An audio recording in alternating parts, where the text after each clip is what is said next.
I see here Mr. Rafiq Ali and Ms. Petal Ram, Mr. Nathan Rananan, members of the panel. I see Mr. Govid Sipasad, Mr. Ian Mohammed, to the Christophene farmers and producers, staff, other staff of the Ministry of Agriculture, Land and Fisheries, specially invited and distinguished guests, ladies and gentlemen. Good morning to you all. Right? It is indeed a great honor to welcome you to this mass extension event on the feasibility of adopting an IPM strategy for managing diseases and developing a competitive Christophene industry. The Ministry of Agriculture, Land and Fisheries, recognizing the importance of the need to develop a more competitive Christophene industry, is pleased to be a part of this collaborative effort with CABI, Plantwise, NAMDEFCO, and UE. Historically, in Trinidad and Tobago, major Christophene producers have been cultivating on the slopes of the northern range in areas such as Blanchisseries, Toco, Brasso Seco, Aripo, Lopino, and Paria, making a fundamental economic contribution to our nation's food basket and the country's domestic and economic trade.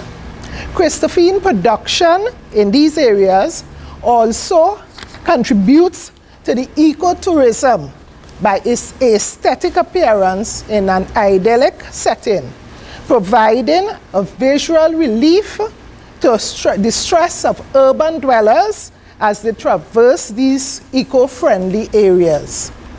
Currently, our records indicate that there are approximately 100 Christophene farmers cultivating around 140 hectares of land.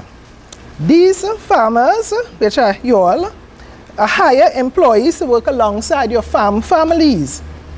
This is of importance to us that it has encouraged employment. In 2012, we have records that say that about 1.3 million kilograms of Christophene were produced.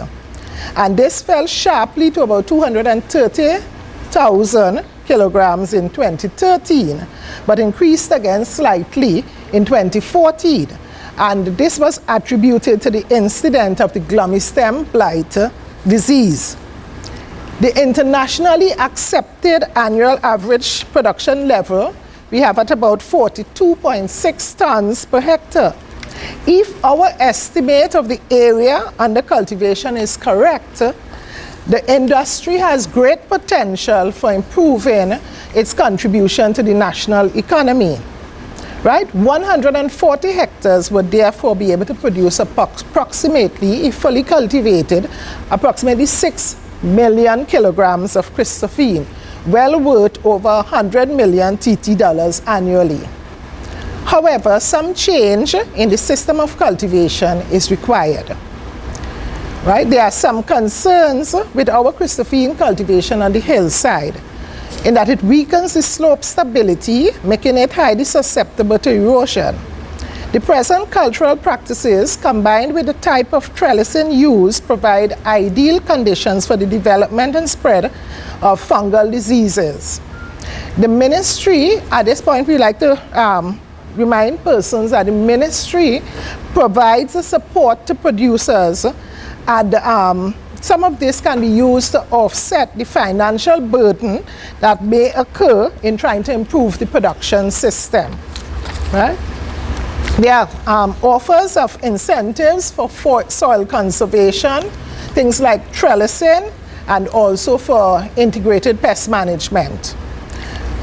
We also have research and outreach activities for technology transfer and plant clinics. Ladies and gentlemen, the mandate of the Ministry of Agriculture, Land and Fisheries is to create a strong, modern, prosperous and competitive food agricultural sector in order to improve the nation's food security. Further, it seeks to transform the agricultural industry into an economic growth sector through the development of rural communities.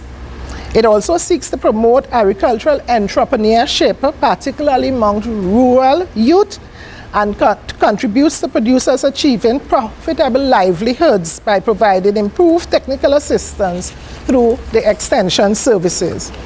Once again, the Ministry of Agriculture, Land and Fisheries welcomes you to this forum, which provides an opportunity to update stakeholders and other approaches to improve the management systems through these discussions here this morning. It is hoped that at the end of the proceedings, a positive way forward could be charted for Christophene farmers to be supported in their IPM choices, so that you all can be encouraged to implement sustainable crop management and production strategies. We are positive that initiatives such as these will provide the basis for the much needed partnership and cohesiveness in our farming communities, whilst we work together towards the goal of food security, economic transformation, human capital development, leading to the realization of a highly competitive Christophene industry. Thank you.